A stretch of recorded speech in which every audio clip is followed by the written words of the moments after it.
The youth is the future of tomorrow. نوجوان کل کے مستقبل ہے. ہم یہ کافی دفعہ سنتے ہیں یہ بات, لیکن ہم اپنے نوجوانوں کو دے کیا رہے ہیں اور یہ جا کہاں رہے ہیں؟ لیٹس ٹیک اے لک.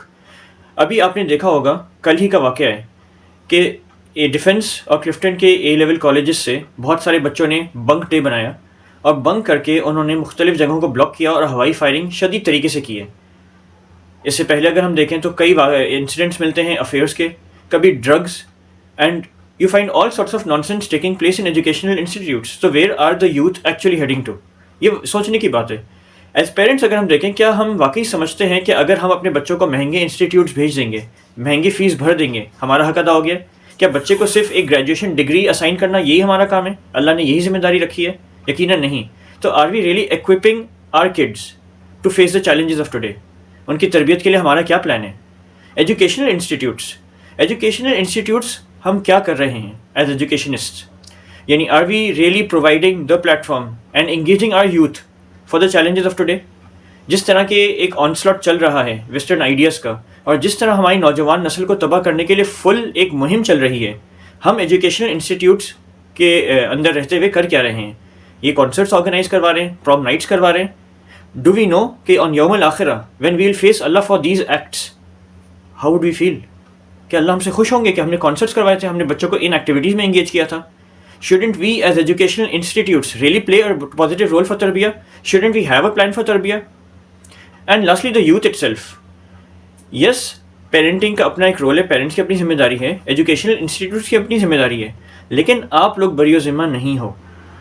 جب ایک مسلمان بالغ ہو جاتا ہے اس کے اوپر ذمہ داری عائد ہو جاتی ہے. ہی از اکاؤنٹیبل فار ہز ڈیڈس. وہ یہ بہانہ نہیں کر سکتا کہ انہوں نے نہیں کیا اور ایسے نہیں ہوا اور وہ ماحول نہیں ملا. You want real inspiration? Don't go for these celebrities جو ٹی وی پہ آتے ہیں اور ایک فیک پرسنالٹی کیری کر رہے ہوتے ہیں, برباد کر دیا انہوں نے ملک کو رکھ کے. You want real heroes? Pick the صحابہ. لک ایٹ دا مکن ایرا, جاہلیت کا دور ہے. آپ ہی کی ایج کے نوجوان تھے وہ صحابہ, 17, 18, 19, 20s, ارلی 20s کے اندر. دے brought the best change in human history. Musab bin Umair extremely rich, had a very comfortable and luxurious life, لیکن he sacrificed all of that for the deen.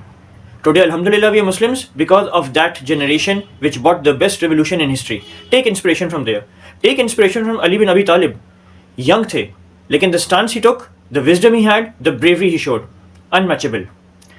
Pick the life of Umar radiallahu anhu, the best Khalifa if you talk in terms of ruling.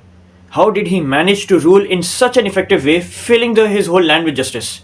That is inspiration. محمد بن قاسم 17 سال کی age میں سندھ فتح کر لیتا ہے, ورنہ آج ہم شاید بتوں کی پرستش کر رہے ہوتے. This is where we need to get inspiration. Big deal اگر آپ ویگو پہ بیٹھ کے ہوائی فائرنگ کریں, یہ کوئی کارنامہ نہیں ہے. اس کو کول دکھایا جاتا ہے کہ آپ ویلی کر لیتے ہیں, آپ فٹ بال میں گول مار لیتے ہیں, آپ نے 10 گرل فرینڈس بنائی ہوئی ہیں. دس از آل نان سینس. یہ سب ہمارے لیے باعث شرمندگی ہوگی یوم الآخرہ میں. This is a very serious matter for us. Youth is the future for tomorrow. But if this youth is spoiled, if this youth is gone in the wrong direction, ان کو صحیح تربیت نہیں ملتی, ان کو صحیح purpose of life نہیں سمجھ میں آتا, we could be ending up in destruction, not just in this dunya but in آخرہ. And this is an extremely serious matter. Yes, ایسے youth ہیں الحمدللہ جو آج ان غلط چیزوں میں نہیں پڑے ہوئے, لیکن ان کے لیے بھی ایک بہت امپورٹنٹ بات ہے. اگر آپ صرف اس بات پہ خوش ہیں کہ میں غلط چیزوں میں نہیں پڑا ہوا, that is not enough. کیونکہ یوم الآخرہ میں آپ سے صرف اپنے بارے میں نہیں پوچھا جائے گا. ایک مسلم does not live for himself. یہ جو I, me, myself والی philosophy ہے, this is not an Islamic philosophy. We are here for the whole ummah, for the whole world. We need to change this world. We need to get Islam back in authority and remove all the injustice in the world. تو اگر آپ خود بچے ہوئے ہیں لیکن آپ change کرنے کی کوشش نہیں کر رہے, این ممکن ہے آپ بھی بگڑ جائیں. اور اگر آپ نہ بگڑیں, آپ اس فریضے سے ایٹ دا مومنٹ اپنے آپ کو دور کر رہے ہیں جو اللہ نے آپ کے اوپر ڈالا ہے. دنیا میں برائی صرف برے لوگوں کی برائی کرنے کی وجہ سے نہیں ہے, بلکہ اچھے لوگوں کی خاموشی کی وجہ سے بھی ہے. So make sure you are neither the ones who are doing bad deeds nor the ones who are quiet over all this nonsense happening in society.